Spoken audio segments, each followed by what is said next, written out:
Bienvenue à tous et à toutes. Moin alle, herzlich willkommen.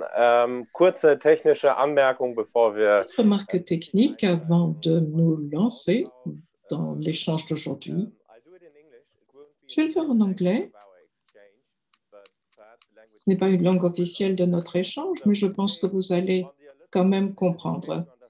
Si vous comprenez toutes les langues qui seront parlées aujourd'hui, alors suivez le son original. Choisissez le canal français, donc là on a une traduction simultanée. Gleiches gilt auf Deutsch. Et il y a également une interprétation vers l'allemand, une interprétation vers le français. Si vous m'entendez, c'est que vous êtes branché sur l'interprétation vers le français, assurée par deux interprètes professionnels, membres de l'AIC. Merci, Jonathan. Bonjour, merci d'avoir pris le temps d'être des nôtres aujourd'hui pour notre réunion organisée par la représentation de la Commission et du Parlement ici à Luxembourg. Ça fait un an, en fait, que Corona est apparu au Luxembourg et en Europe. Donc, depuis, nous avons affaire au plus grand défi depuis la Deuxième Guerre mondiale, une crise qui nous touche tous individuellement, nos familles, nos enfants, nos parents, toute la société en fait, pas simplement physiquement, mais également psychologiquement, ainsi que notre économie.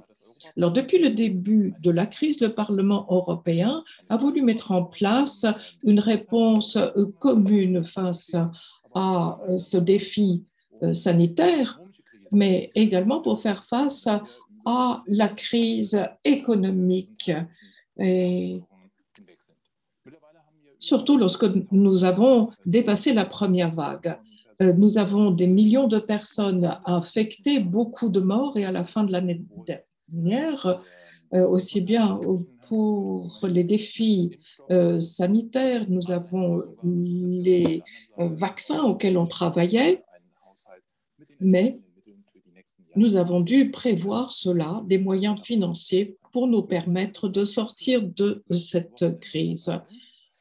Le démarrage de vaccination en Europe a démarré il y a 5-6 semaines.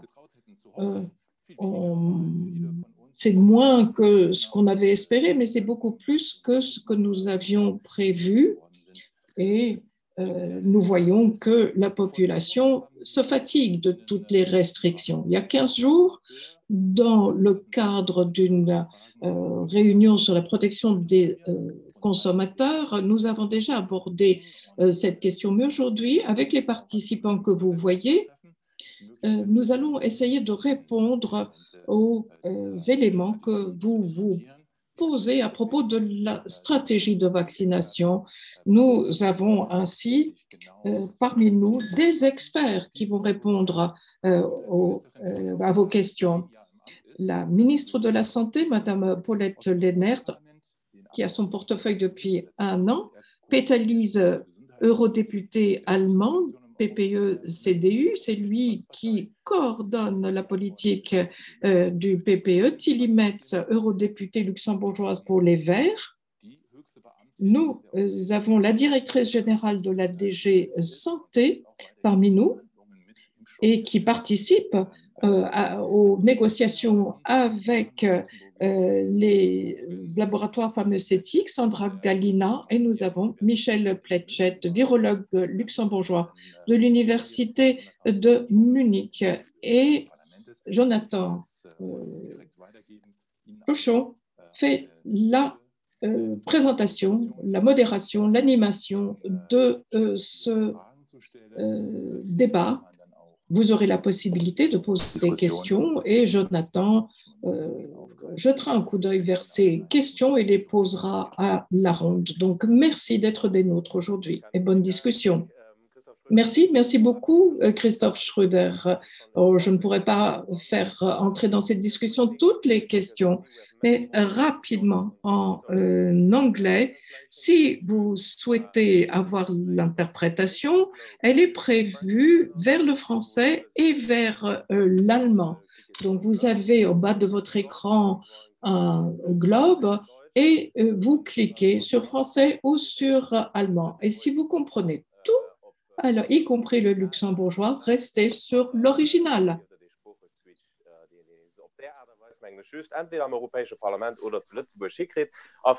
Et voilà.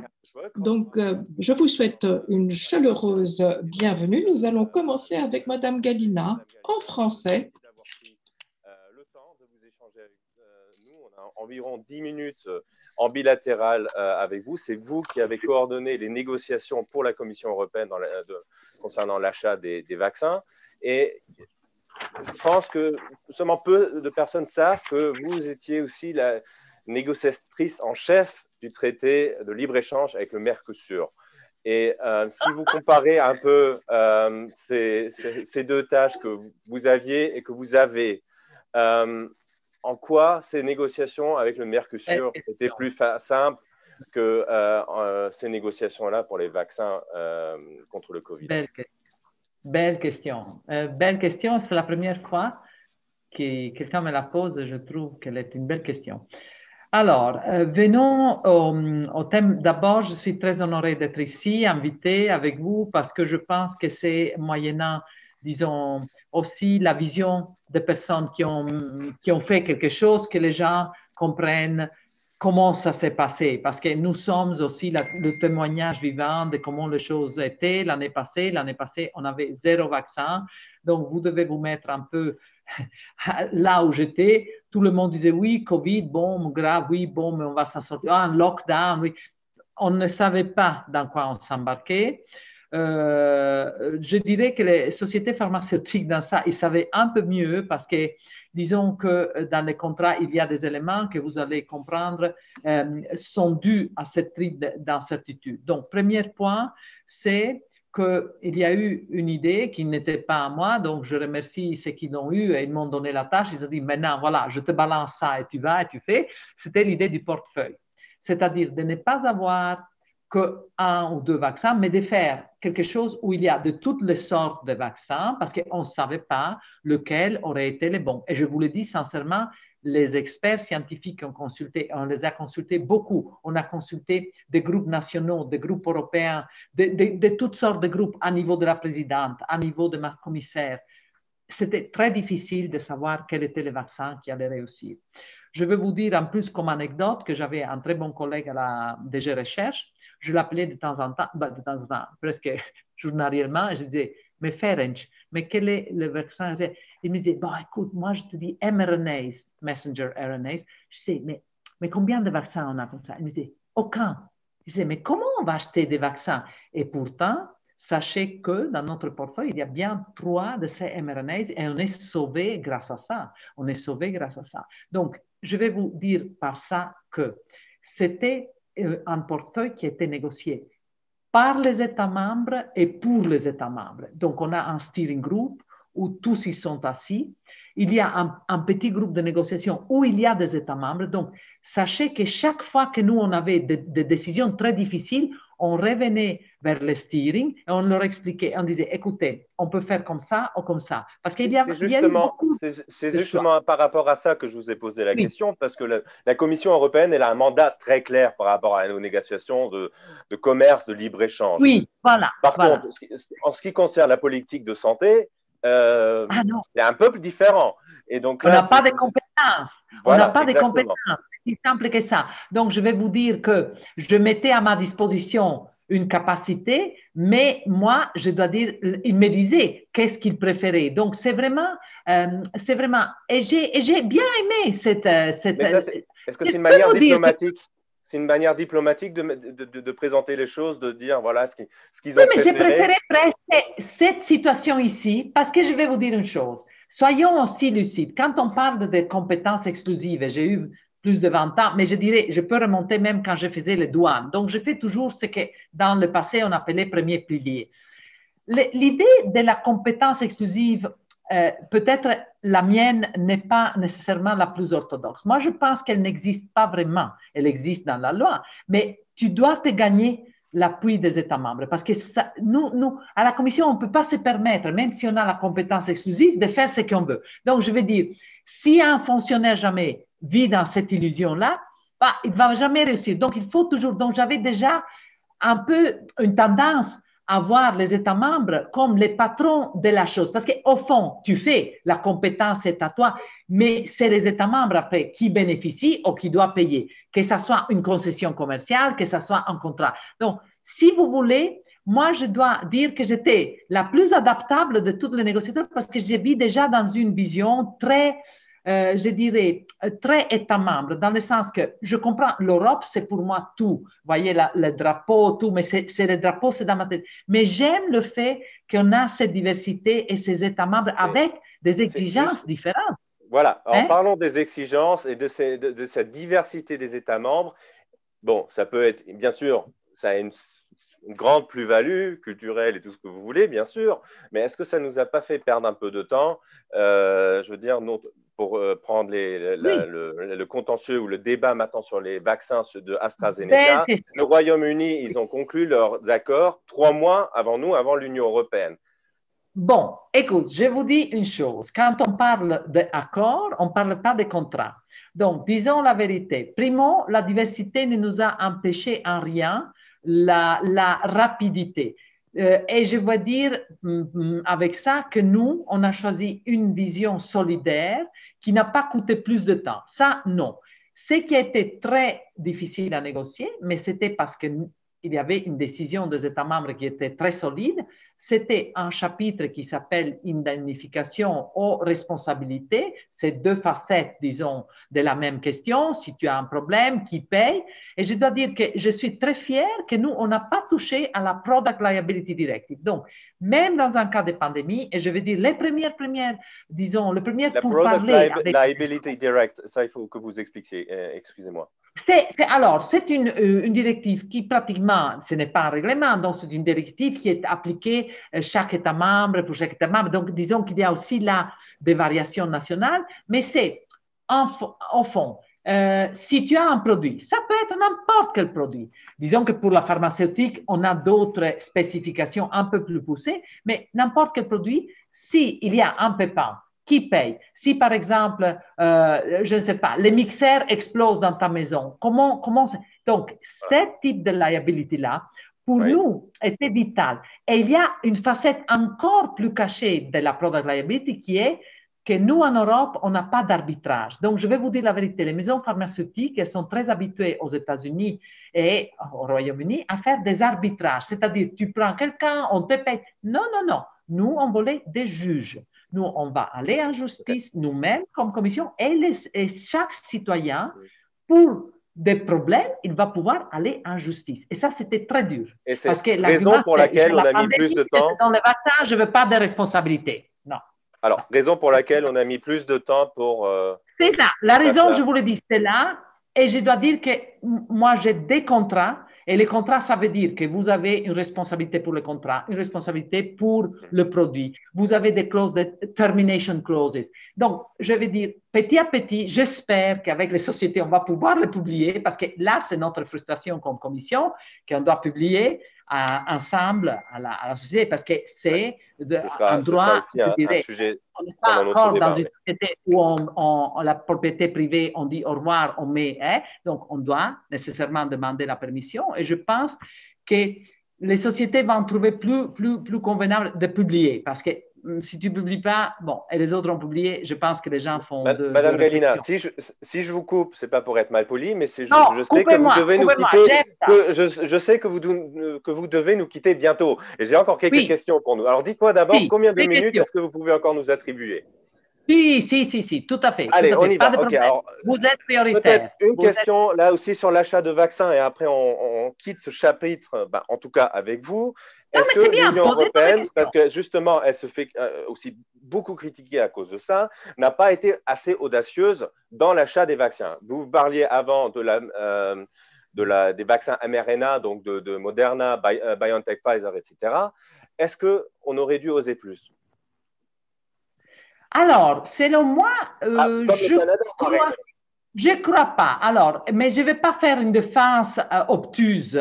Alors, on avait 160, 165 dans le temps, maintenant il y a beaucoup plus, développement de vaccins. Donc, d'abord, il y avait la question scientifique. Mais il y avait aussi une question qui Et la question aujourd'hui, et on avait bien vu ça, c'est la capacité de produire. Le véritable goulet est dans la production. Et je vais vous dire que nous, on a bien fait de miser sur des géants quelquefois. Parce qu'un marché de 487 millions de personnes, vous ne faites pas ça avec des petites usines. Donc, je vais vous dire, nous, on a toujours pensé à la capacité. Et je dirais aussi, quand il y a eu la polémique, surtout en Allemagne, ah, ils n'ont pas. Alors, primo, toutes les technologies, on les aura. Il me manque une que je suis en train de rattraper, elle viendra tout à la fin, c'est Valneva. C'est le vaccin le plus vieux, à la Pasteur, je dirais presque, parce que c'est une protéine qui est pliée à la main. Ce n'est que les Chinois qui font ça, que c'est leur vaccin en ce moment. C'est un vaccin, je dirais, coûteux à produire, pas trop, je dirais, facile à utiliser. Donc, on l'achète pour que les États membres aillent aussi ça, parce qu'il paraît que pour les personnes qui souffrent d'immunodépression, c'est le plus, Là, je pense le plus utile. c'est aussi une information importante. Vous disiez vaccin chinois, donc on achète, Comme ça, nous, planifie on a aussi tout d'acheter des vaccins voilà, on n'aura de pas pays qui besoin ne sont d'acheter pas d'autres. forcément nos partenaires Voilà. stratégiques, comme Bon, aussi Sputnik de on la aura Russie. tout. Oui, et la Ok. Russie aussi, on a, mais je vais dire, ce type, on Parce qu'on appelle a un aussi jargon reçu de des questions par rapport à ça. Oui, je connais bien. Mais je veux dire, aller acheter Sputnik, c'est un peu bizarre parce qu'on a bien deux de ces vaccins-là. On a l'AstraZeneca qui nous a fait un peu, on va aller un peu dans ça. Mais il y a Johnson Johnson qui va arriver. C'est le producteur du vaccin Ebola. Donc, je vais vous dire, j'ai plein confiance. Les études à l'EMA sont très bonnes. On voit déjà que c'est des gens sérieux qui nous ont fait un vaccin. Donc, bon, si quelqu'un pense que Sputnik, c'est... Mais revenons, non. Je veux revenir à un point, parce que vous parliez de la capacité de production. Ça, je pense, c'est important. Oui. Et ce qui freine, entre autres, la capacité de production, c'est que les brevets de production, donc les licences des entreprises pharmaceutiques qui ont développé les vaccins, ne sont évidemment, point d'interrogation, est-ce que c'est si évident en ce moment, ne sont pas publiques. Est-ce que ces licences ne devraient pas être publiques pour que tout le monde qui en a les capacités industrielles puisse produire ces vaccins? Alors, je vais vous dire la vérité. Là, on est dans ce qu'on appelle en philosophie une fallacie. Parce que non, le problème n'est pas que la propriété n'est pas transmise. D'ailleurs, j'ai deux producteurs qui ont donné leur licence, ils n'ont pas trop de problèmes. Le problème, c'est qu'il n'y a pas de capacité. C'est-à-dire, pour produire les vaccins, je vais vous dire, peut-être dans le futur, quand on aura notre ERA, notre système, je dirais, de préparation, pas seulement aux pandémies, mais à toutes sortes de crises de santé, on aura déjà identifié des possibilités de production. Au jour d'aujourd'hui, toutes les capacités sont déjà bookées, sont déjà réservées. Donc, même s'il y avait quelqu'un qui spontanément donne sa licence, à qui il la donnerait? Il y a beaucoup de capacités en fill and finish. En Europe, le fill and finish est possible, est très largement répandu dans tous les États membres. Par contre, le bioréacteur, et je dirais, les usines qui produisent vraiment des vaccins, c'est une espèce de production très compliquée. C'est aussi des substances biologiques qui peuvent les usines, créer des problèmes. Ils ont des intérêts de ne pas rendre leur licence, leur brevet de production publique. Dans notre négociation, je vais vous dire la vérité, nous n'avons pas eu la sensation que ça était si difficile. Pour quelques-uns, peut-être il l'a été. Nous, prenons l'exemple de Pfizer-BioNTech. Est-ce que leur licence, leur brevet de production, ou leur les codes, comment appeler ça, est-ce que ça c'est public? Pas à ma connaissance. Non, ce n'est pas public, voilà, mais même si c'était public. Mais non, ce n'est pas ça le point. Le point, c'est même si c'était public, qui produirait? Je vais vous dire la vérité, c'est très difficile. Donc, la capacité pour des produits si difficiles comme les vaccins, ce n'est pas si facile à créer. Par exemple, pour un vaccin, même très vieux comme celle de Valneva, nous avons un producteur en Europe. Et je vais vous dire, vous pouvez entamer cette voie-là. Je veux la licence, mais vous allez la donner à qui? Ceux qui peuvent produire pour les quantités qu'il nous faut, ils ont déjà la licence. Parce que, par exemple, AstraZeneca, elle a donné sa licence à Serum Institute à Londres. Même Johnson Johnson a fait ça. Donc, il y a ce n'est pas ça. Le problème, c'est avoir Sanofi qui va produire aussi le vaccin. L'usine. Et l'usine, à ce moment, c'est tard pour bâtir une usine.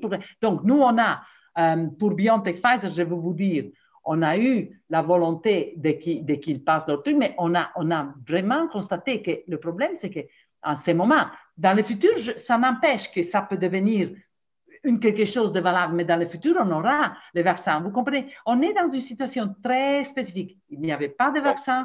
Très peu ils l'ont développé et très peu ont trouvé le temps aussi de développer les capacités. Parce que, soyons aussi lucides, en 10 mois, on a produit un vaccin. Madame Gallina. Et je veux dire, je démentis ceux qui disent oh, il faut 10 ans et tout. Non, au jour d'aujourd'hui, c'est comme dire qu'avec l'ordinateur, il me faut 3 mois pour faire une lettre écrite à la main. Non, on a les moyens pour accélérer, mais ce qu'on a accéléré beaucoup ici, ce n'est pas le côté safety, ce qu'on a accéléré beaucoup, c'est toute la réglementation, les labeling et tout ça. Et comment on a fait l'examen, c'était très innovatif. Je veux remercier Emma qui a accepté notre suggestion de faire la rolling review, c'est-à-dire de prendre les données au fur et à mesure que les sociétés les produisaient. Parce que si elles attendaient de recevoir le grand truc, on serait là encore à attendre, parce que les grands trucs sont finis. Par exemple, Johnson & Johnson va finir la phase 3 des trucs cliniques que, je dirais, pour présenter une demande le 12 février. Écoute, elle débarque avec tout ça. Non, elle a déjà donné. Et ça facilite beaucoup.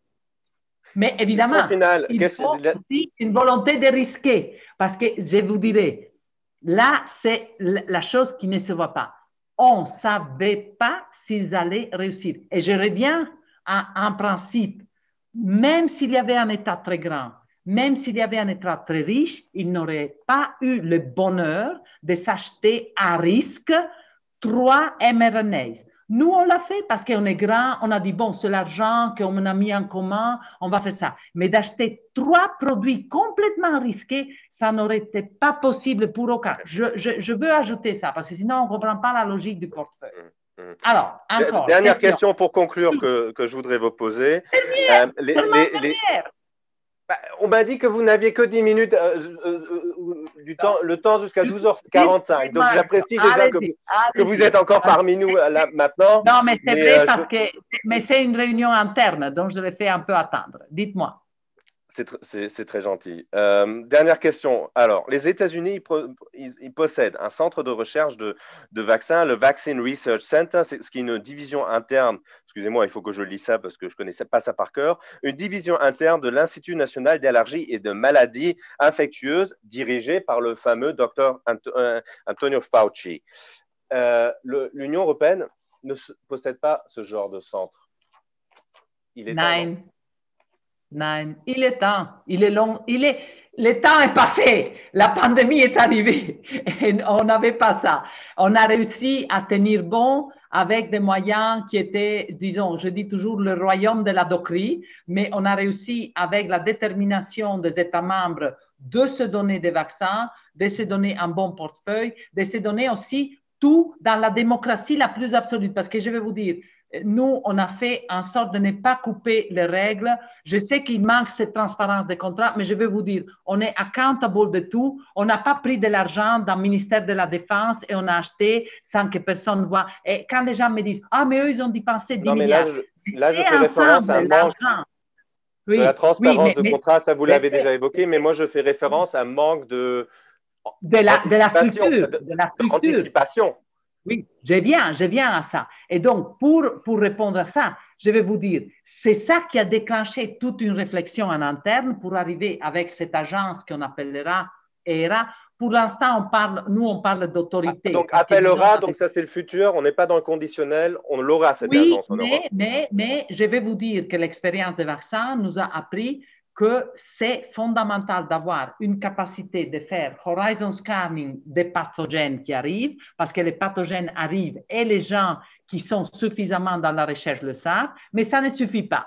Et ça, je vais vous dire, on a des points d'excellence en Europe en termes de recherche de ce point de vue. Et on ne les met pas, je dirais, dans une sorte de réseau, on leur donne des réseaux de recherche qui restent toujours dans le monde de la recherche. Il faut passer à la phase successive où il y aura quelqu'un qui va voir quelles sont les capacités productives pour ces gens-là qui font des choses. Donc, il y a une symbiose qui n'est pas là, qui n'est pas là. La recherche vit dans son monde. Après, il y a quelques startups, les fameux startups. Je veux bien les startups, mais les startups, par exemple, BioNTech sans Pfizer, on n'aurait pas eu le vaccin parce que quand vous devez faire une étude clinique en 60 000 personnes, il vous faut l'argent, il vous faut aussi la technique. Les startups, c'est pas comme ça. BioNTech n'aurait pas été capable de produire grand-chose sans Pfizer. Non, sans Pfizer, non. C'est clair pour nous tous. Alors, je veux dire, la recherche, la production, mais il y a aussi une chose, ou je dirais deux choses finales. Bon, la logistique, je vous dirais, ça va de soi, parce que transporter des trucs rapidement, ça n'a pas été si facile que ça, mais c'est mineur. Le truc qui est très important, c'est les fonds. Comment on met des fonds en urgence? Nous, on a eu cette merveille qui s'appelle EASY. C'était un fonds pour l'urgence qui a été créé quand il y a eu beaucoup d'inondations en 2016. Donc, on a dit quand on a des incendies, des inondations, il faut avoir des fonds pour l'Europe. Heureusement qu'on avait ça, heureusement, parce qu'on a puisé dans ça et ça a ouvert la brèche pour nous, pour ouvrir la brèche avec les sociétés et après les États membres payent le reste du prix. Donc, sachez que quand ils vous projettent le 2,7 milliards aux 3 milliards qu'on a payés, ça, ce n'est pas tout l'argent que l'Europe a mis parce que les États membres payent l'autre partie du prix. J'y tiens à le dire ici publiquement parce qu'ils nous disent « Ah, mais nous, on a été radins, les Américains ont dépensé plus. » Mais non! C'est faux. Les chiffres ne sont pas les bons. Donc, et il faut dire aussi, oui, on n'a pas un centre de recherche pour le vaccin, mais je dirais plus, on n'a pas un système pour ça. Et on doit le trouver. On doit le trouver. Je pense que ça, c'est le message important. Si vous parlez d'être radin, bon, je pense qu'on peut mettre en évidence qu'une dose de vaccin BioNTech ou les autres doses de vaccins utilisées dans l'Union européenne nous coûtent moins cher aux contribuables européens qu'aux contribuables américains. Maintenant, je reçois des critiques pour ça. Avant, ils me disaient tous, il nous faut des affordable vaccines. Aujourd'hui, tu as dépensé très peu. Et j'ai dit, mais comment c'est de l'argent public, on a dépensé ce qui est juste. Comme Mozart disait, il n'y a ni une note de plus, ni une note de moins. C'est ce qui était juste en ce moment. Parce que rappelez-vous qu'on achetait des trucs qui n'existaient pas. Donc, le prix ne pouvait pas non plus être celle d'aujourd'hui, où ils savent que c'est valable, c'est un produit, et oui, évidemment, ils mettent le prix. Hein. Mais là, on achetait un truc qui était un future. Madame Gallina, j'apprécie énormément que vous nous avez accordé beaucoup plus de temps que antérieurement promis. Excusez-nous auprès de vos collègues. Merci beaucoup. Restez loin du Covid. Voilà, merci, à très bientôt. Ciao, merci. Ciao a tutti. Je vois des visages très connus. Ciao. Ciao, grazie. Ciao, arrivederci. Je vais continuer en luxembourgeois, dit Monsieur Ponchon. Si vous m'entendez, c'est que vous êtes branché sur le canal français. Je vais donner la parole à Madame Lennart, notre ministre de la Santé. On peut dire que le Luxembourg, qui est quand même un tout petit pays au sein de l'Union européenne, que le Luxembourg n'ait pas été seul à trouver un vaccin, devoir trouver un vaccin. Effectivement, je suis persuadée, et c'est une chance, et je suis heureuse que Madame Gallina ait pu donner toutes ces explications, parce que souvent, quand on parle de quelque chose après coup, la vision est différente. Et j'aimerais souligner que l'Union européenne a agi en bon père de famille pour acheter un panier de vaccins très grand, très vaste, avec un vaste choix. Et nous avons tout intérêt à acheter tous ensemble. C'était un risque que d'avoir un achat aussi diversifié. Qui aurait pris seul ce risque? Et aujourd'hui, on n'est plus dans cette situation. On sait maintenant qui étaient les premiers à arriver, mais à l'époque, c'était une décision très sage et courageuse, avec un risque que d'étaler ce risque et d'avoir cette acquisition, alors que nous n'avions pas encore à l'époque toute l'expertise pour faire ce choix. Nous sommes gagnants, j'en suis persuadée. Et je sais qu'il y a eu beaucoup de discussions à propos de la responsabilité et je suis heureuse qu'on ait maintenant une preuve comme quoi il était bon de réfléchir, notamment à la question de la responsabilité. Ça m'inquiétait beaucoup lorsque il était question d'énoncer. Et je suis heureuse que maintenant on ait appliqué et pris le temps de lancer ces négociations ensemble. C'est quelque chose qui nous a rendus plus forts, c'est dans notre intérêt. C'est ainsi que nous avons pu avoir la certitude d'avoir la responsabilité du producteur. Alors, peut-être que cela a pris un peu plus de temps, mais s'il y avait eu des problèmes, à ce moment-là, on aurait montré du doigt les négociateurs. Donc, vraiment, là, nous avons pris de bonnes décisions. Je me permets de vous poser la question de contrôle. Vous dites que l'Union européenne a agi en bon père de famille, mais en temps de crise, même en tant que membre de la famille, est-ce qu'on est obligé d'être toujours solitaire quand c'est la santé de sa propre population qui est en jeu?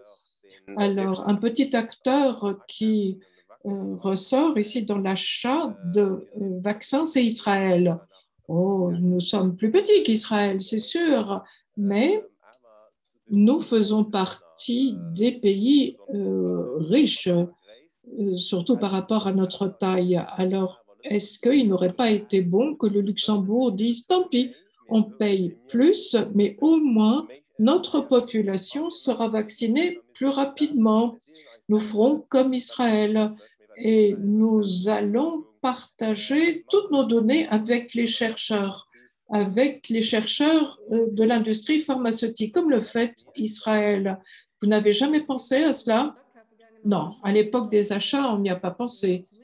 Et il y a une grande différence entre Israël et Luxembourg, c'est que nous sommes membres de l'EU, de l'Union européenne plus exactement. Et donc, nous sommes solidaires, nous devons agir ensemble. C'est ce que nous avons toujours voulu et ce qu'on nous a demandé. En tant que Luxembourg, tout seul, nous n'aurions pas pu faire un achat aussi diversifié puisque cela entraîne des risques, un risque que je n'aurais pas pu prendre.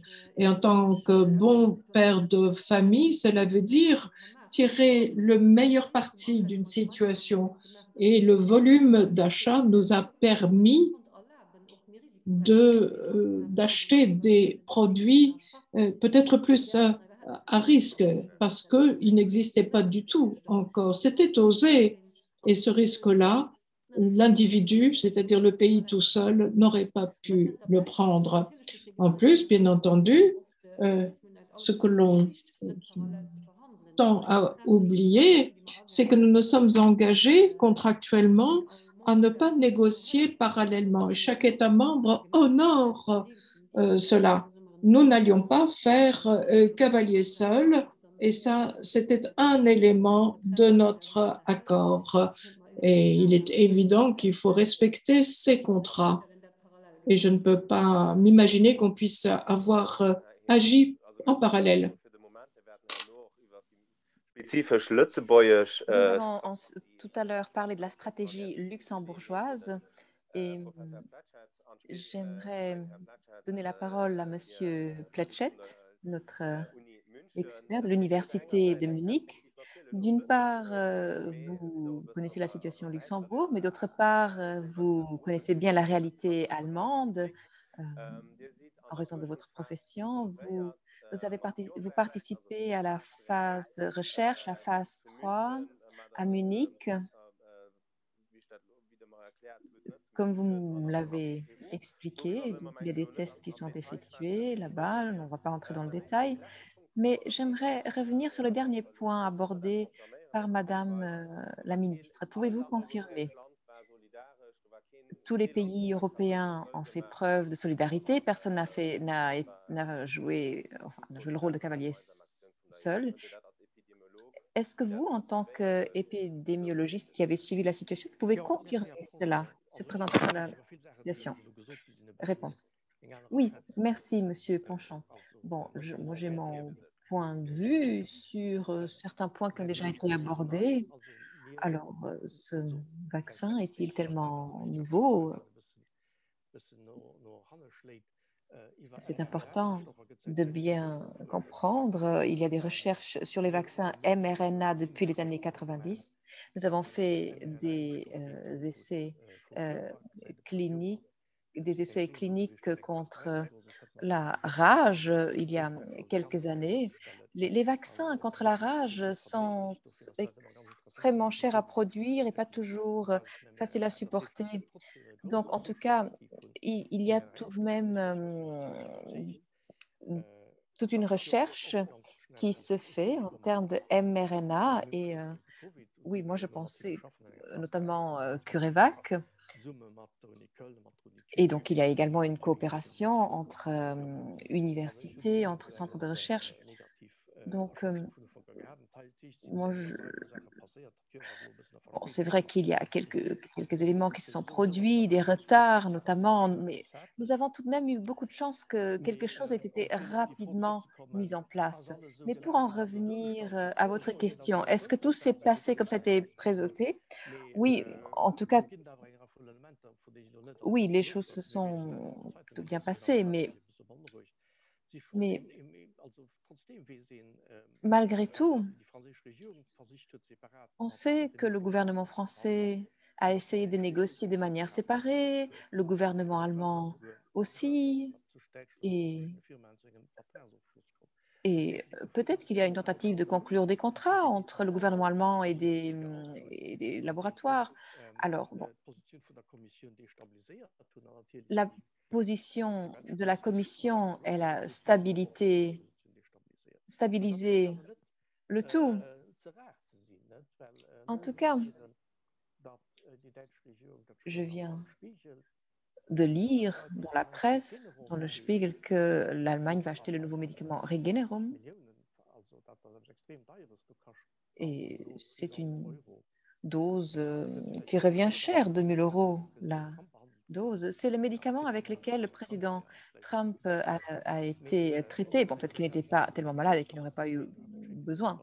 Mais en tout cas, il semblerait que l'Allemagne essaye donc de voir comment produire ce médicament et que la Commission s'intéresse également à ce médicament.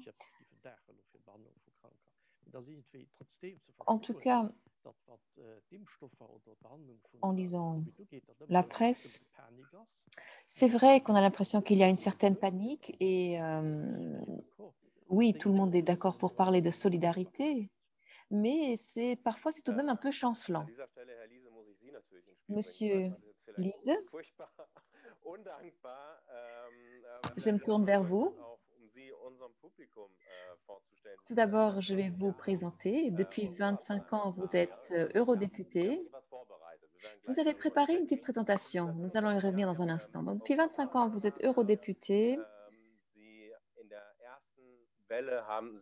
Lors de la première vague, enfin, vous êtes médecin et avez agi en tant que médecin lors de la première vague. Et vous avez mis le vaccin. Alors, le comportement de l'Allemagne vient d'être quelque peu critiqué. Il n'était pas tout à fait exemplaire. Souhaitez-vous réagir? Alors, je vais vous montrer quelques graphiques. Sprechen kann, sodass man mein Gesicht sehen kann. Die Tabelle erstmal ausblenden und gleich wieder einblenden. Da wäre ich sehr dankbar dafür. Und dann möchte ich zwei Dinge vorab schicken, bevor ich J'aimerais dire deux choses avant de répondre à votre question.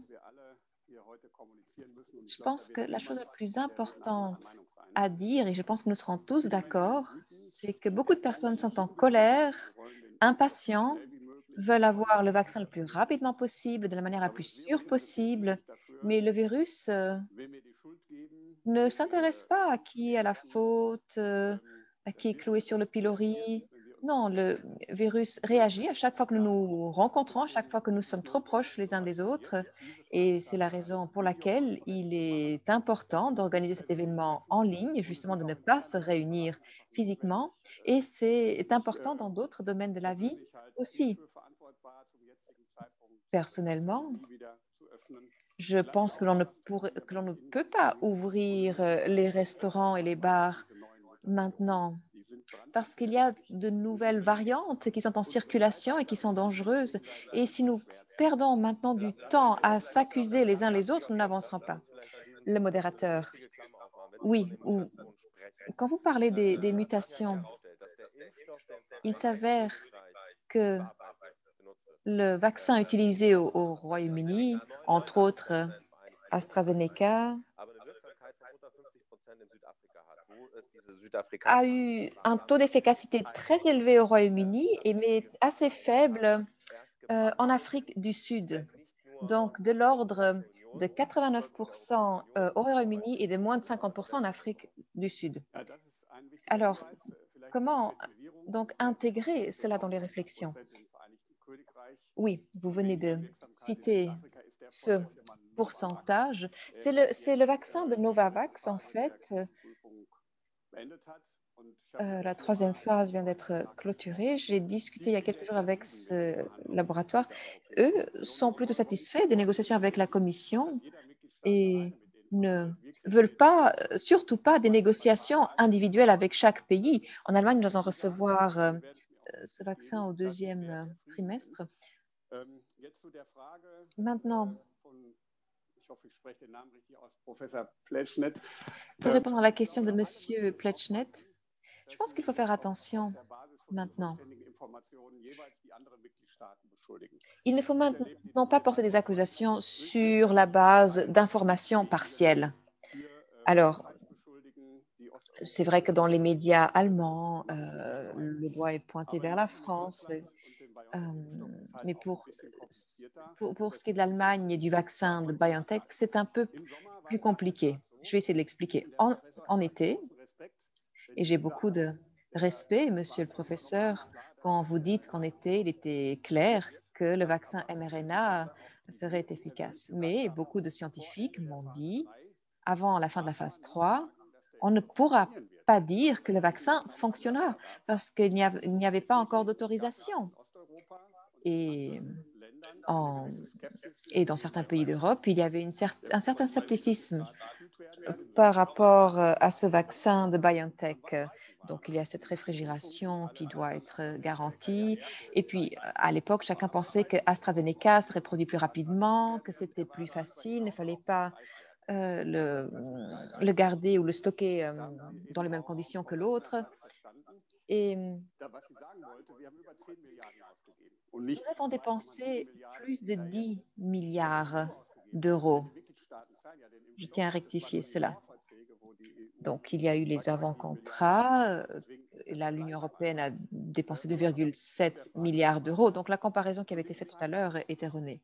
En tout cas, à l'époque, la Commission européenne a dit à l'Allemagne, peut-être qu'il n'y aura pas de contrat qui sera conclu avec BioNTech si vous ne commandez pas 100 millions de doses.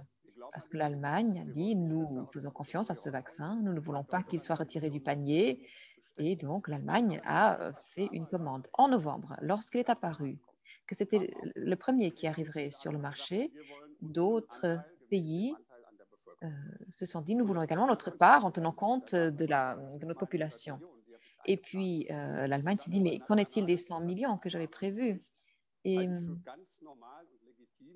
en fait, dans tout ce processus, ça ne changera rien de se faire des reproches. Il faut surtout la compréhension des uns vers les autres. Et c'est vrai pour la suite également. Nous avons donc maintenant 75 millions de doses de BioNTech Pfizer. Et donc, une grande partie sera mise à disposition avant l'été. Et donc, l'Allemagne ne devra plus passer des commandes individuelles. Mais au mois de novembre, c'était peut-être encore un peu différent. Et non, ce n'est pas une bonne chose que si l'Allemagne pointe le doigt vers la France, mais cela va dans les deux sens, en fait. Erklären Sie uns, Réaction de M. Pletchett. Monsieur Pletchett, oh, moi, je n'ai pas de problème. Aucun problème avec les explications de M. Lise. J'ai dit ce que j'avais à dire. Il ne dit pas autre chose, mais il précise simplement la position. Je n'ai pas dit qu'il est bon que les différents pays se disputent. Non, il est important de tenir et de respecter ce principe de solidarité. Il y a eu des cas où on a acheté sous les pieds des autres des masques et du matériel, etc. Alors, le principe de solidarité est extrêmement important et je suis d'accord avec M. Lise, mais ce n'est pas aussi évident que cela. Très bien, restons-en là, si vous le voulez bien. Monsieur Lise, vous aviez des tableaux à nous montrer. Oui, je crois que ceci est une base acceptable et c'est un message important. J'attends également avec impatience l'échange qu'il y aura entre vous, Monsieur Lise, et Madame Metz. Eh bien, j'étais touchée par toute cette question à propos des masques. J'étais médecin et beaucoup de gens ne portaient pas de masque. On m'a toussé au visage et je n'avais pas de masque. On a vu également le manque de masques dans un certain nombre de pays. Tout ce que je veux dire, c'est que la solidarité européenne n'a pas fonctionné à propos de l'approvisionnement en masques au début et maintenant en vaccins. Bon. Maintenant, si vous le voulez bien, on ferme. Non. Ce que vous avez dit est très important. Il ne faut pas, dans ce genre de débat, de remercier des politiques, mais en tant que médecin, vous venez de parler. Mais j'aimerais saisir cette occasion pour vous remercier en tant que médecin et tous vos confrères pour tout ce qui s'est passé, tous les efforts faits par les soignants au sens le plus large. Et même dans ce contexte-ci, je tiens à vous remercier. Voilà, je vous avais la parole pour nous présenter vos diapos. J'attends qu'on nous la montre. Voilà. Nous tous, nous voulons des vaccins rapidement, mais de manière sûre, c'est évident. C'est la raison pour laquelle, pour les pays qui sont plus rapides, il est important de comprendre qu'en contrepartie, il y avait peut-être un manque de sécurité. Il y avait eu une autorisation d'urgence aux États-Unis, au Royaume-Uni également, et cela inclut ce que Mme Gallina a dit à 2 endroits. L'Union européenne a peut-être pris un peu de retard parce que nous voulions élucider la question de la responsabilité. Tilly Metz et moi, nous étions toujours d'accord pour dire que la question de la responsabilité doit être claire et précise et que la rapidité ne doit pas se faire sur le dos de la sécurité. Il faut la transparence. Nous voulons les vaccins. Et ça, Tilly Metz ne l'a pas dit, mais la question de la responsabilité est extrêmement importante. Donc, les États-Unis étaient plus rapides, oui, parce qu'ils n'ont pas fait attention à cette question-là. Alors, regardons ces chiffres. Qui a déjà reçu les 2 vaccins? Parce qu'on est sûr qu'à partir de la 2e injection, États-Unis se présentent mieux.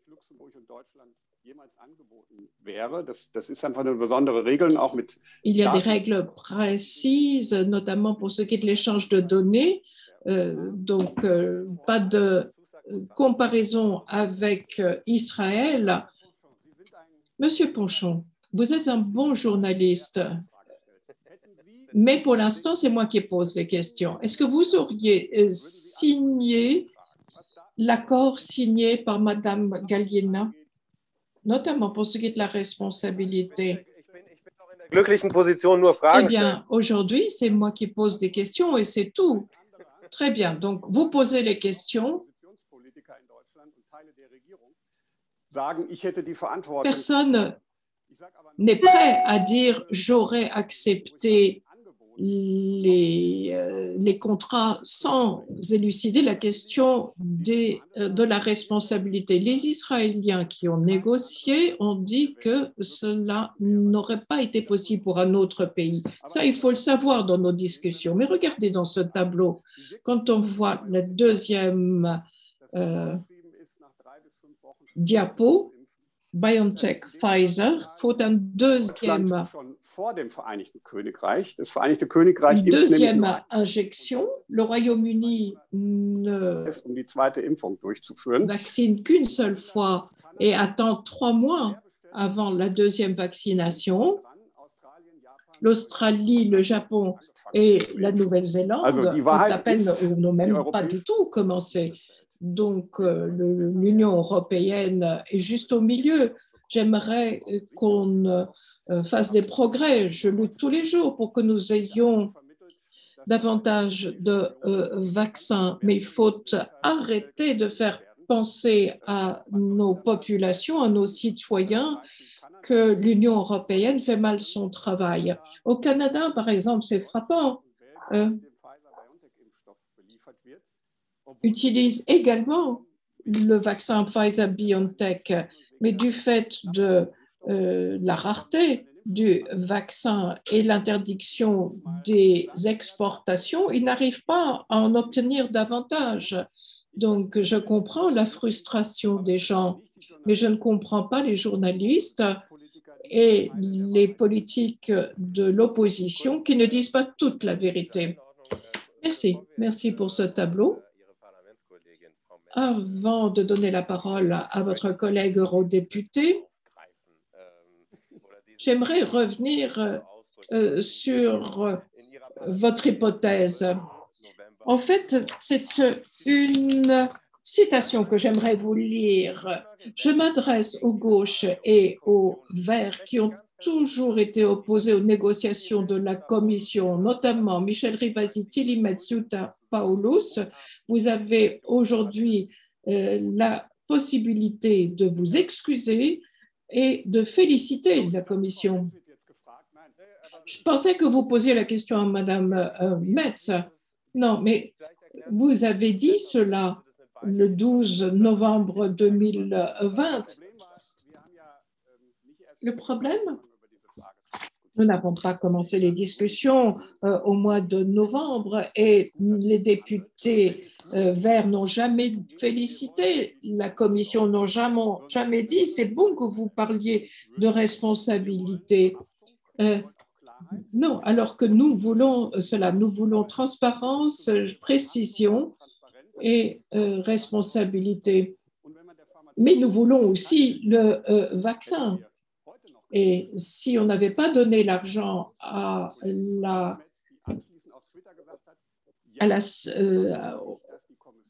l'industrie pharmaceutique, nous n'aurions toujours rien. Et il est bon que ces accords aient été signés au mois de novembre. Sinon, nous n'aurions pas les commissions.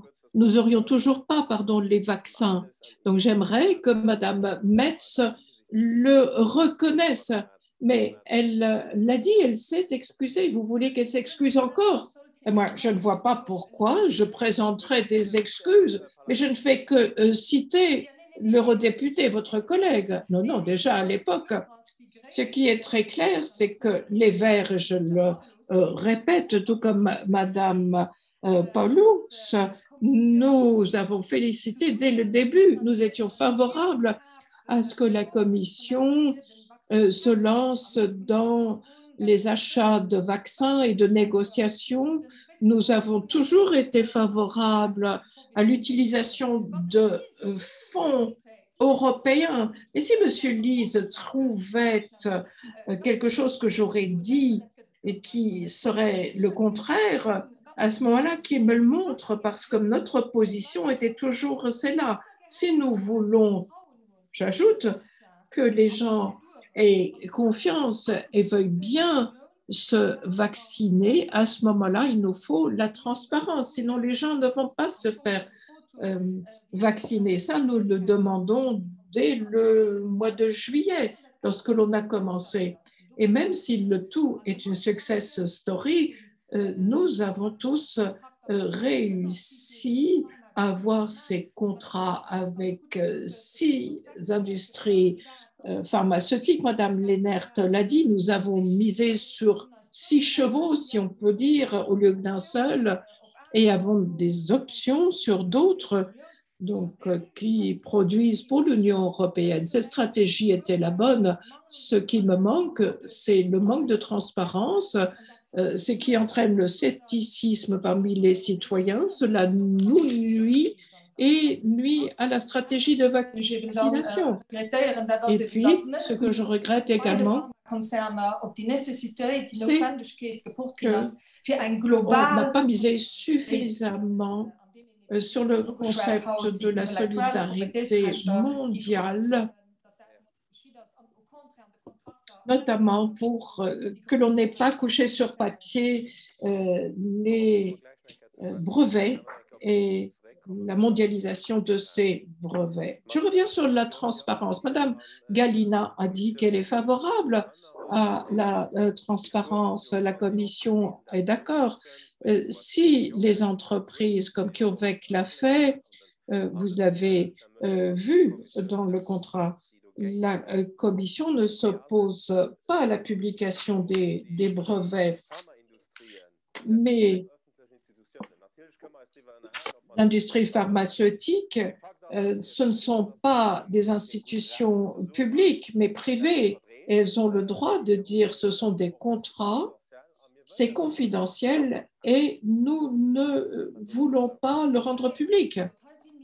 Oui, mais ici, il y a des milliards et des milliards de fonds publics qui sont en jeu. Et c'est le droit des citoyens de savoir comment on investit cet argent. Vous dites il y a transparence. Les 2 contrats qui ont été rendus publics, oui, mais beaucoup d'éléments ont été noircis, notamment celle de la responsabilité. C'est dommage. L'EMA, ou AEM en français, a fait un excellent travail, la Commission aussi, même si au niveau des indemnités, tout revient vers les États membres, on pourrait en discuter, mais on n'a toujours pas de transparence totale. Nous n'avons que 2 contrats sur les 6, nous ne pouvons pas les comparer. Et à chaque fois qu'il s'agit de fonds publics, de la santé de chacun, il faut qu'il y ait accès public. Donc, ce sont des biens publics et non pas des objets commerciaux. Et qu'en est-il de l'argent? Et on parle quand même d'aspect commercial. Oui, c'est l'un des éléments qui ne sont pas accessibles dans les contrats, les prix, les délais de livraison. Ces éléments-là ne sont pas publics. Donc, la réponse, ça serait oui. Oui, je trouve que ça devrait être public, le modérateur. Je trouve que l'argumentation de la Commission a du sens. Et d'ailleurs, John Ryan de la Commission est présent. Il est directeur de la santé. Peut-être que lui pourra également s'exprimer. Si nous publions les prix, ou plutôt l'Union européenne ou la Commission, à ce moment-là, nous affaiblissons un petit peu notre position de négociation, non? Monsieur Ryan, qu'en pensez-vous? Je crois que vous avez répondu à votre propre question. OK, merci. C'est très bien. Je crois que si on avait divulgué les prix pendant la négociation avec les autres compagnies, ça n'aurait servi strictement à rien et ça aurait pu affaiblir notre position commerciale dans la négociation. Donc, c'est pour ça que je trouve que c'est logique, finalement, si on était en négociation en parallèle avec plusieurs sociétés, qu'on fasse la transparence à la fin de la négociation, ce qu'on est en train de faire actuellement. Voilà. On parle de transparence. Dat is in ook transparant. Alors, je vais faire preuve de transparence. Je vais être transparent moi aussi. Je viens de recevoir un message d'un collaborateur du ministère de la Santé. Madame la ministre, vous devez nous quitter dans 5 minutes. J'aimerais vous poser quelques questions que j'avais prévues pour la fin. Est-ce que vous pouvez encore rester un petit peu? La ministre, oui. Je viens de recevoir ce message. C'est vrai qu'il y a une petite urgence. Je préférais que vous posiez les questions. Maintenant, j'essaierai d'écouter par la suite, mais je dois régler quelque chose. Le modérateur. Oui, comme avec Madame Galina, je vais donc prendre un petit peu de temps pour vous poser des questions, 5-10 minutes. Madame Metz, je reviendrai tout à l'heure sur la question de la solidarité. Alors, maintenant, Madame Lennert, désolée, je me perds un petit peu dans mes notes.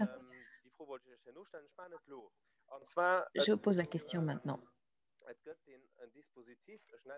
Il existe un dispositif, je vais vous lire en français. L'accélérateur ACT, un dispositif pour accélérer l'accès aux outils de lutte contre la COVID-19, est une nouvelle collaboration mondiale novatrice visant à accélérer la mise au point et la production de produits de diagnostic, de traitements et de vaccins contre la COVID-19 et à en assurer un accès équitable. Donc, pour des pays qui n'ont pas les moyens d'acquérir le vaccin, la Commission européenne, également les États membres, notamment l'Allemagne, 67 millions d'euros, la France 52 millions d'euros, la Commission 232 millions d'euros, le Luxembourg 1 870 000 $. Ce sont les chiffres du 19 janvier. Est-ce que ce n'est pas un peu trop peu par rapport à notre prospérité dans ce pays?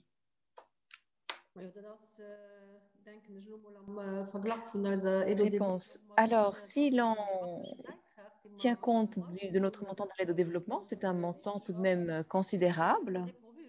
Vous m'avez un petit peu prise au dépourvu. Je n'ai pas fait le calcul moi-même. Je n'ai pas fait la comparaison par rapport aux autres pays. Est-ce que ce montant pourrait être revu à la hausse?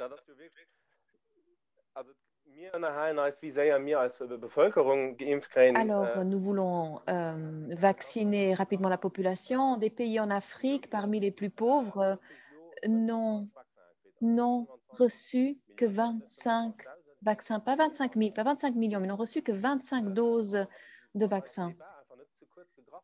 Est-ce que cela suffit de penser uniquement à sa propre population et puis de réfléchir à l'Afrique?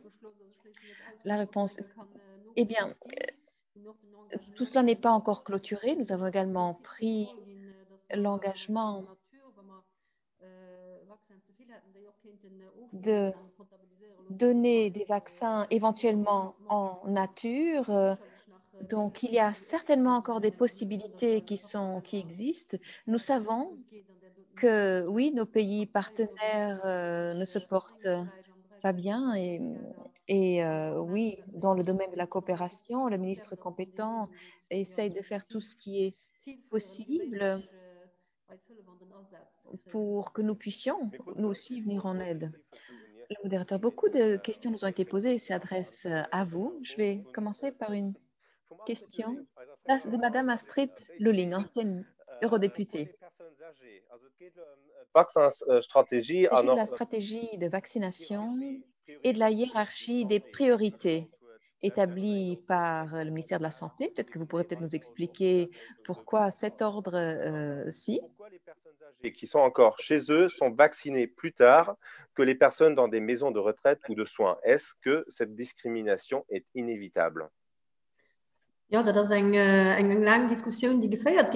longue discussion a été menée. La stratégie que nous avons adoptée tient compte des risques et les personnes âgées qui résident en maison de repos et qui sont proches les unes des autres sont encore beaucoup plus exposées parce qu'en raison de cette cohabitation, le virus peut s'y propager plus rapidement. C'est la raison pour laquelle nous commençons par là, parce qu'il faut commencer quelque part. Si quelque chose est rare, il faut fixer des priorités. Donc voilà les réflexions que nous avons menées. Et nous l'avons vu au Luxembourg, dès que le virus entre dans de telles structures, il est extrêmement difficile de le freiner. Et en un coup, il peut causer beaucoup de malheurs comparé aux dégâts qu'il pourrait causer dans des personnes qui vivent encore chez elles. Et puis, le choix a été opéré de mettre en place un cordon sanitaire. Et donc, il faut tenir compte du personnel soignant qui donc travaille avec des personnes vulnérables à l'hôpital, bien sûr. Donc là, il faut aussi un cordon sanitaire et bien sûr, en fonction de l'âge, et Madame Lulling a parlé de discrimination. Eh bien, la différence ici, c'est la forme d'habitation. Une forme d'habitation collective entraîne des risques accrus. Bien. Une question de Marianne de Weiermarx. Il s'agit des tracteurs.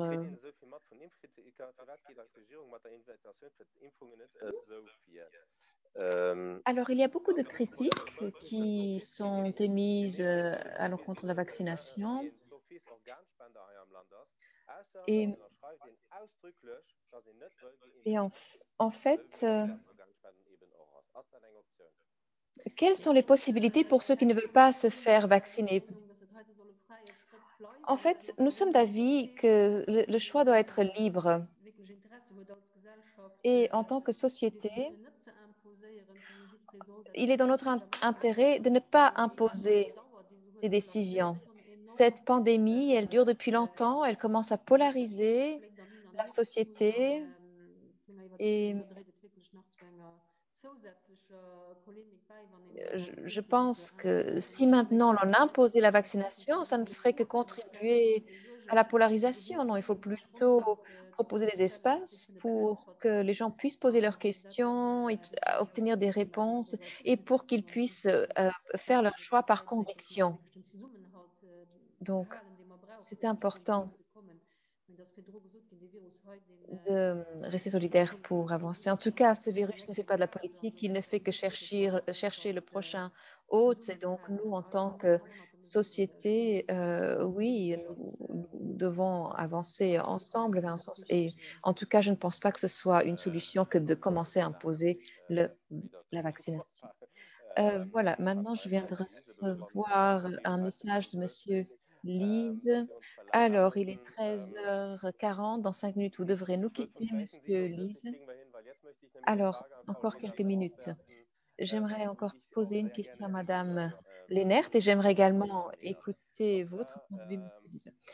Alors, le 5 janvier, le Luxembourg a assoupli ces mesures, c'est-à-dire le confinement a été assoupli, le couvre-feu également. Le même jour, le 11 janvier, l'Allemagne a durci ces mesures et le ministre de la Sarre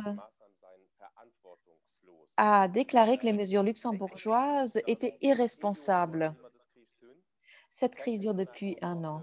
Comment se fait-il qu'il n'y ait pas de coopération régionale? Pourquoi n'existe pas une ligne commune, au moins entre Luxembourg et la Sarre, ou disons la grande région?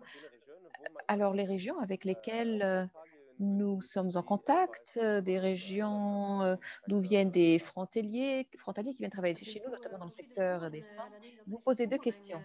Tout d'abord, nous avons une coopération très active entre administrations. Il y a un échange qui se fait et nous nous engageons pour maintenir les frontières ouvertes, mais pas pour ce qui est des décisions, dit le modérateur. Pas au niveau des décisions, mais en Allemagne, la complexité est tout autre en matière de prise de décision. Donc, il y a le niveau fédéral et puis il y a les Länder et c'est difficile de s'aligner de ce qu'on est. Ça, c'est une leçon à tirer de la pandémie. Il y a encore il y a encore de la marge de manœuvre, d'amélioration. Ensuite, c'est vrai que les discussions ont été houleuses et à un moment ou à un autre, les mesures ont été plus strictes que celles en Allemagne. Par exemple, nous avions des règles de visite extrêmement strictes pendant la période des fêtes, 2 personnes d'un même ménage, alors qu'en Allemagne, il était possible de recevoir chez soi 10 personnes. Et donc, nous avons maintenu une ligne stricte tout au long de la période de fête. C'est difficile de dire quand des mesures sont plus strictes ou moins strictes.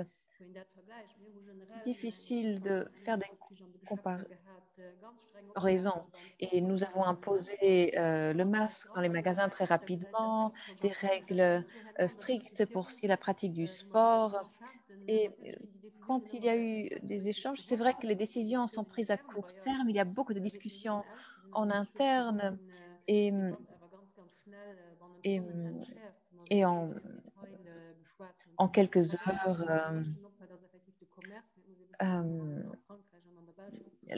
la tempête s'est calmée en quelque sorte. Donc, oui, ce n'est pas toujours évident. Si maintenant il fallait s'aligner avec nos 3 voisins à chaque fois, c'est difficile. Ce n'est pas vraiment évident. Le modérateur, il y a un effet Larsen en fait dans le casque.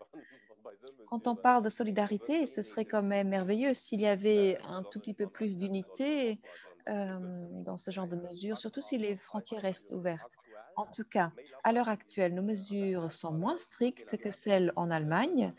Angela Merkel a dit récemment lors d'une conférence de presse, les pays qui ont des mesures contraires à celles de l'Allemagne doivent faire l'objet d'une fermeture de frontières.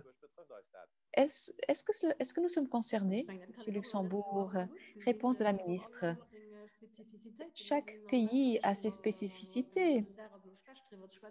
Alors, nos chiffres viennent d'augmenter légèrement. Le modérateur. Est-ce que ce n'est pas lié au fait que nos mesures soient moins strictes? La ministre, oui, mais la situation s'est améliorée. Notre taux de positivité est inférieur à celui de nos voisins. Si vous comparez les courbes, vous voyez tout de même que nous sommes sur la bonne voie grâce au paquet de mesures qui a été mis en place, qui se caractérise par une réglementation stricte des interactions. Nous pouvons faire beaucoup de choses, certes, mais dans des conditions très bien définies. Alors, par exemple, aller au cinéma, respecter une distance de 2 mètres, masque, être assis. Donc, ce sont tout de même des spécificités très strictes que l'on ne retrouve pas forcément ailleurs et qui sont vraiment très précises. Et aujourd'hui, nous savons que les gens sont contaminés quand ils sont proches les uns des autres.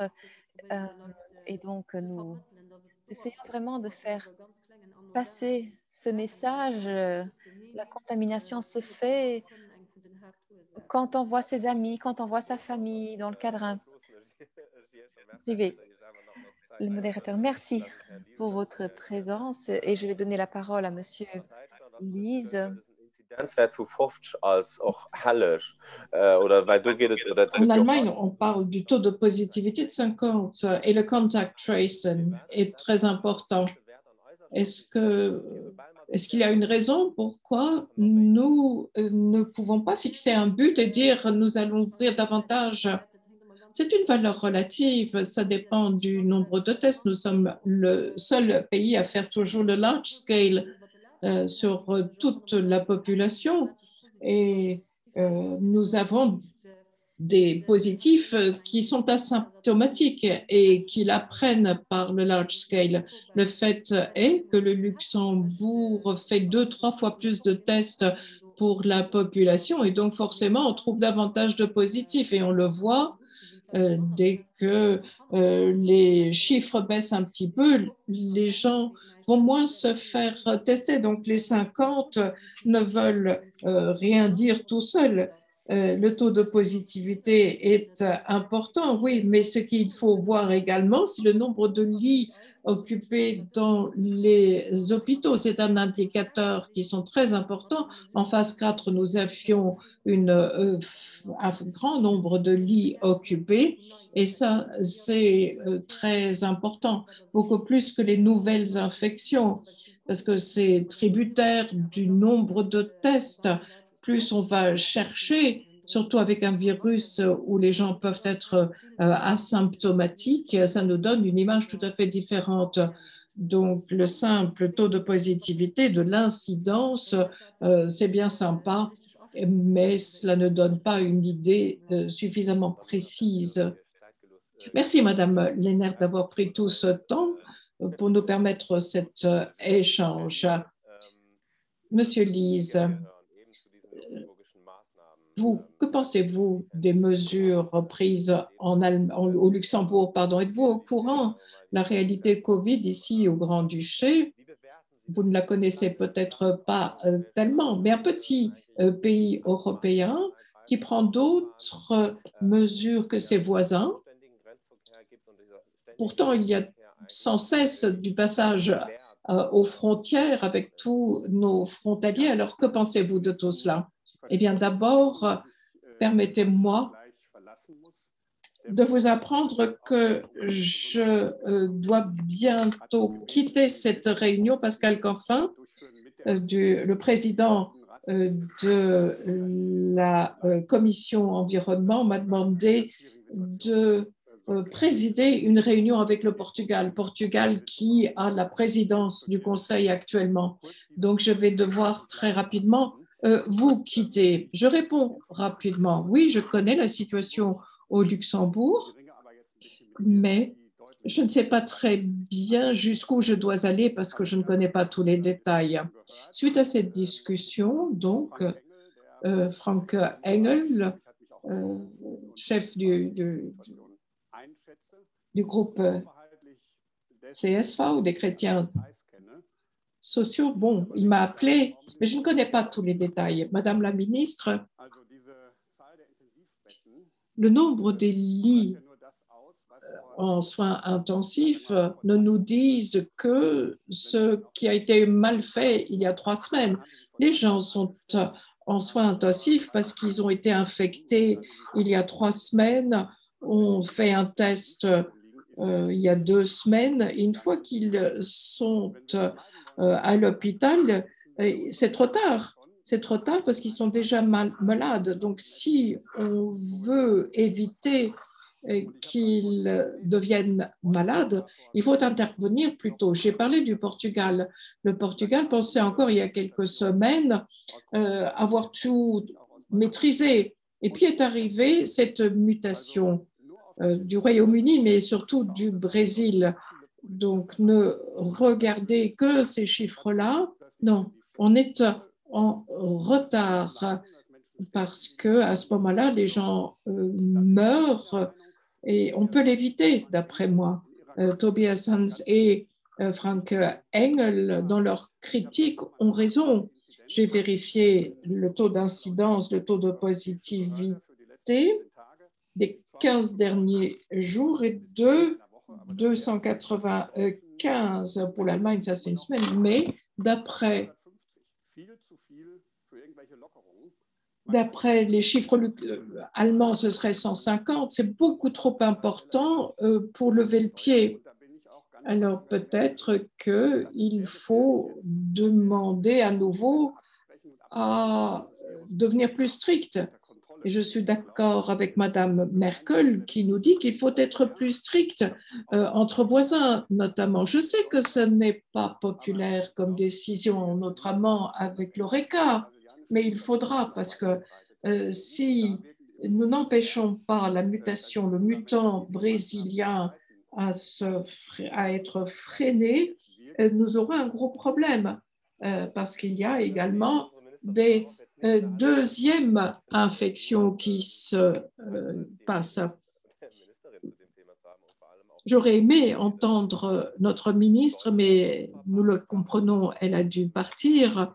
Mais en tant que député européen, Monsieur Liese, Docteur Liese, bonne présidence de votre réunion.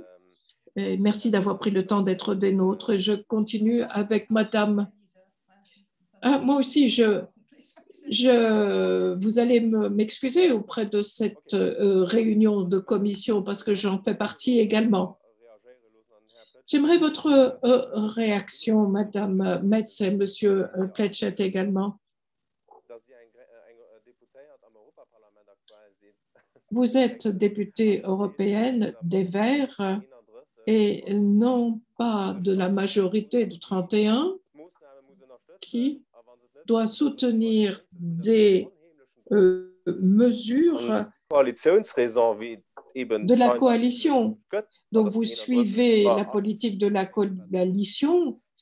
Est-ce que vous devez toujours dire oui et approuver ce qui se décide au niveau de la coalition? Moi, j'aimerais revenir à la critique qui a été prononcée par rapport au Luxembourg et du manque de coordination. Le message principal pour moi et la demande principale, ce n'est pas d'avoir une Europe moins forte. Non, nous avons besoin d'une politique européenne de la santé plus forte, plus coordonnée, justement, pour éviter les situations que nous avons actuellement avec la critique de l'Allemagne par rapport au Luxembourg. Notre ennemi, c'est le Covid-19. Mettons notre énergie doit aller vers cela, la lutte. Mais vous n'avez pas répondu à la question. Moi, je suis heureuse au Parlement européen, surtout en temps de crise. On voit très bien qu'il s'agisse d'ailleurs d'une crise climatique ou sanitaire. Je n'ai jamais été députée nationale, alors je ne peux pas faire de comparaison, mais c'est un honneur et un plaisir pour moi d'être au Parlement européen. Dont acte. Monsieur Pletchett, comment réagissez-vous par rapport à ce qu'a dit Madame Lennart et la réaction de Monsieur Liese? Et puis l'histoire du 5 janvier. Donc, le 5 janvier, nous avons allégé nos restrictions. En Allemagne, on les a renforcées. Vous étiez à la radio. Vous avez parlé du taux d'incidence de 50. Vous avez voulu avoir un couvre-feu à 18 heures. Vous ne l'avez pas eu. Monsieur Pletchett n'a pas branché son micro. Nous ne l'entendons pas.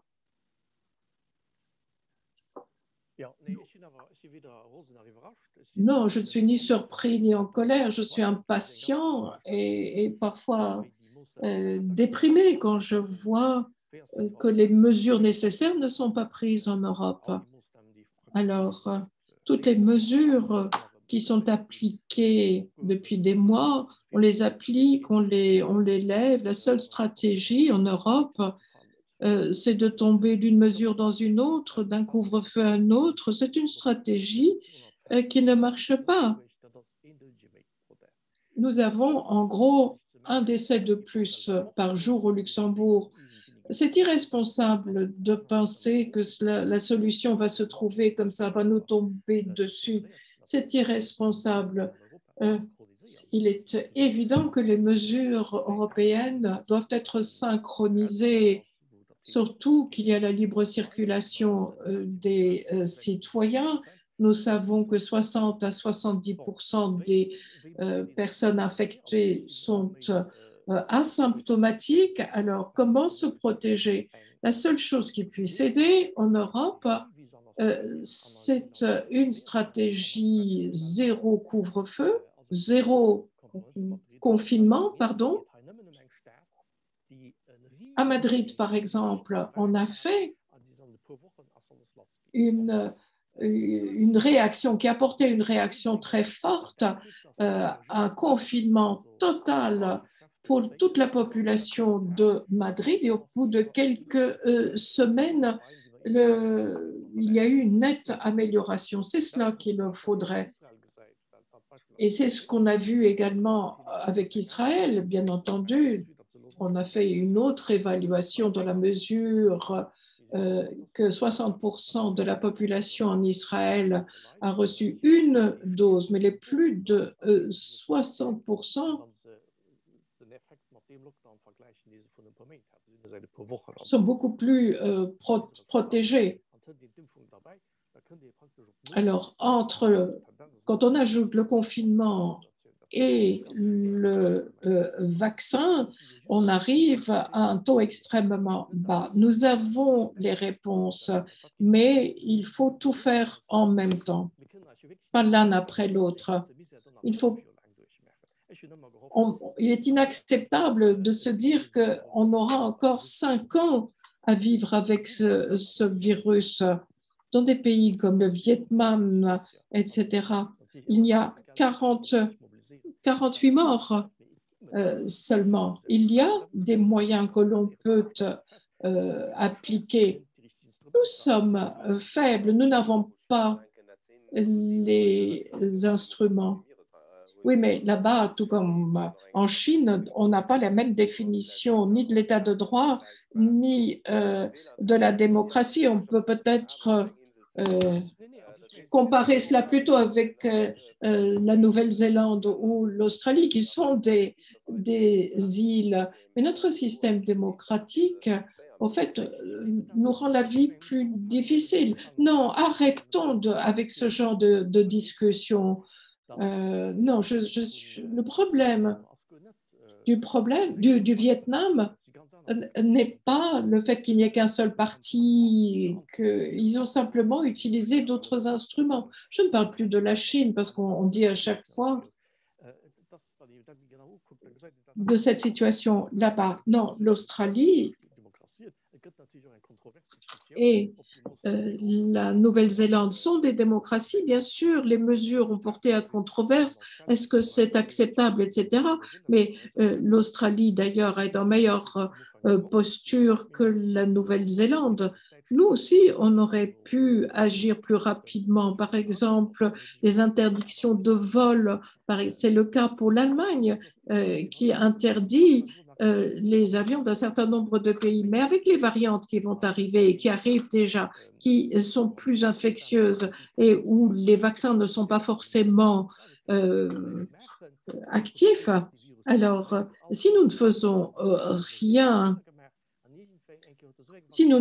rien, eh bien, ces mutants vont se répartir un peu partout et avec le système actuel, nous n'aurons plus de réponse et on arrivera à une phase où il faudra adapter les vaccins aux mutants parce qu'à chaque 10e mutation, on change complètement le bagage du vaccin ou plutôt les virus.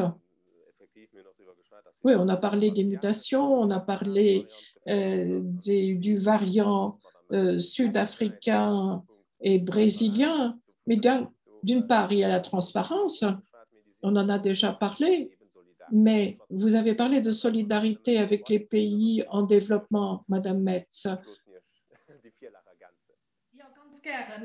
Et je vous avais interrompu. Oui, Monsieur Pletchett, la demande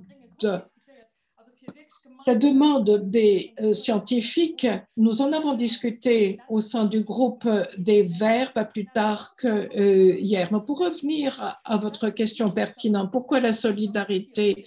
Oui, il est important de donner accès à tous les pays à la production à cause des droits de brevet. Ils n'ont pas accès, vous l'avez dit, c'est une question de santé sanitaire. Si nous ne vaccinons pas, si nous ne décalons pas en décalage, ou par exemple maintenant on peut s'attendre à un vaccin en Afrique du Sud, par exemple, en 6 mois seulement. À ce moment-là, nous n'aurons plus rien, plus aucune maîtrise. Donc, il y a une citation que j'aimerais donner ici. Not everybody is safe until everybody is safe. Personne n'est en sécurité si tout le monde ne l'est pas. Nous le savons très bien qu'il faut lutter de manière mondiale contre cette pandémie, sinon la perte économique et financière sera énorme. Et ce qui me tient en cœur, Nous nous sommes engagés à la solidarité, que ce soit avec les populations en Amérique centrale, Amérique du Sud ou en Asie. C'est une obligation que d'être solidaire. Cela m'énerve lorsque Mme von der Leyen est venue parler au groupe des Verts, lorsque elle n'a pas dit qu'elle allait lever la protection du brevet. Il y a des accords en cours. Il faudrait que chaque pays puisse produire ce vaccin. Sinon, nous allons connaître cette pandémie encore beaucoup trop longtemps. Il nous faut un changement de paradigme, notamment face à l'industrie pharmaceutique sain, pour assurer le service public. Un dernier point. À vous.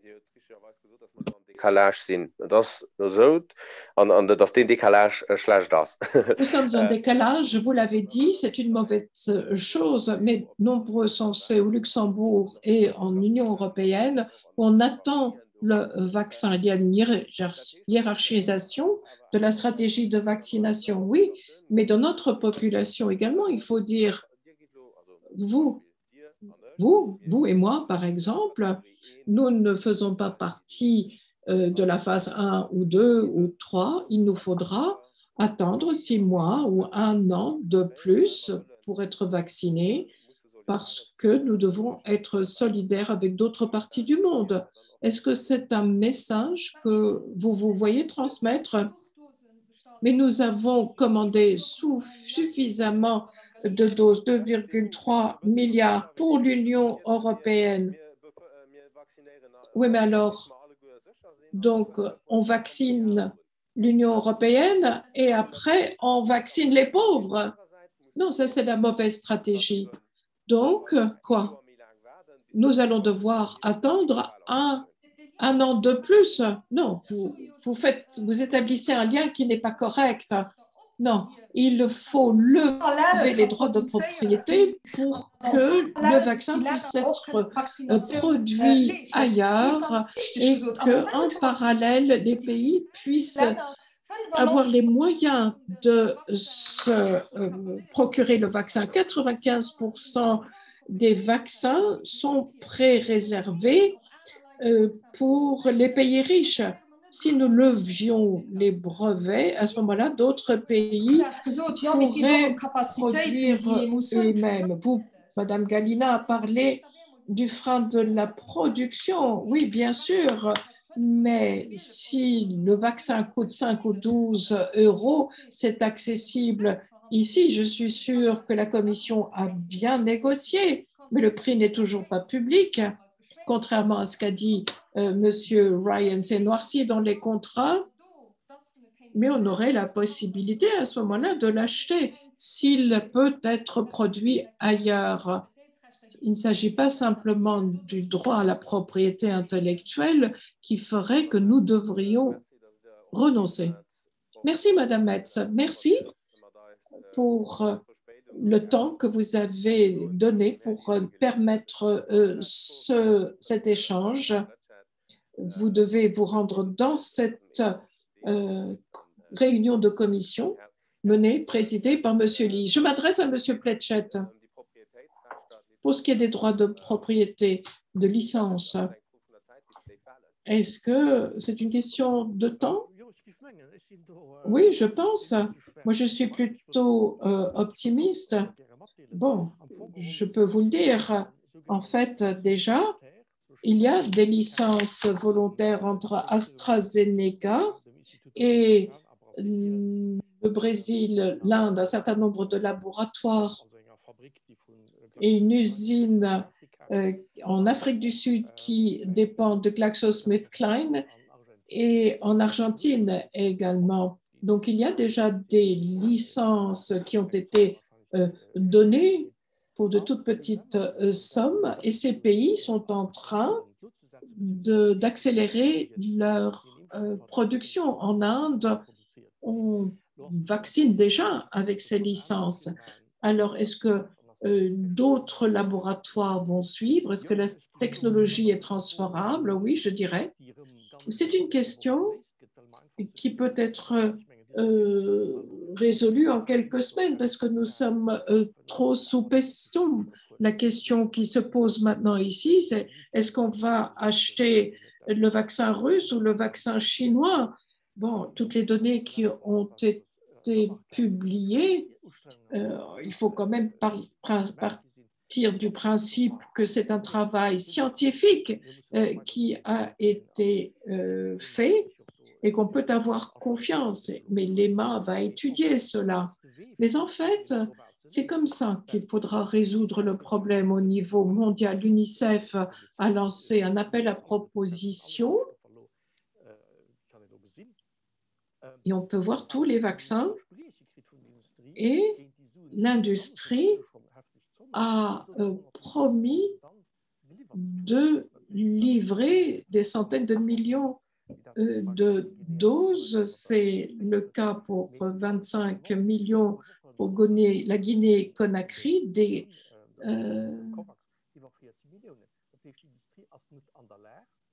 COVAX a déjà livré, mais tout n'est pas possible.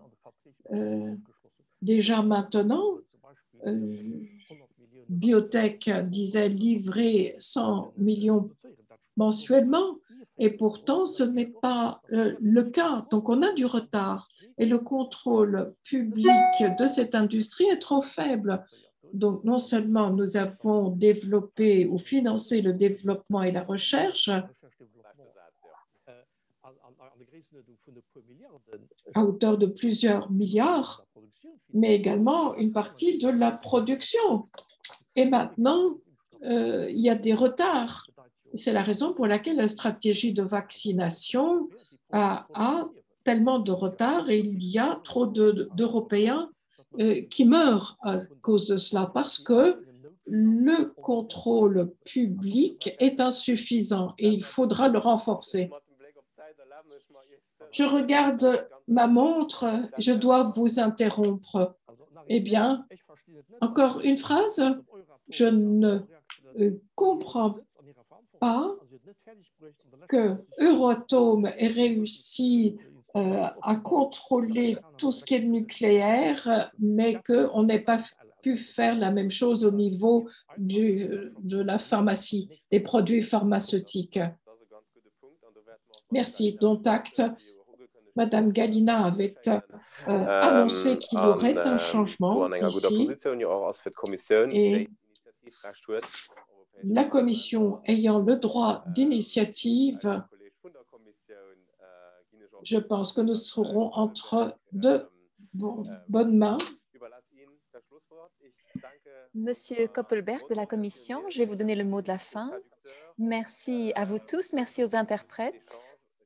Très intéressant, je me suis permis, à cause du sujet qui est vraiment tellement important, de ne pas tout à fait respecter les planches horaires. Merci aussi pour la compréhension des participants. Also danke an Herrn Liese, dass überzogen hat. Auch danke. Merci à Monsieur Liese d'être resté un peu plus longtemps. Merci Madame Lenert d'être restée plus longtemps. Également Madame Metz, merci pour votre patience. Monsieur Pletchett, Monsieur Koppelberg, je vous laisse le mot de la fin.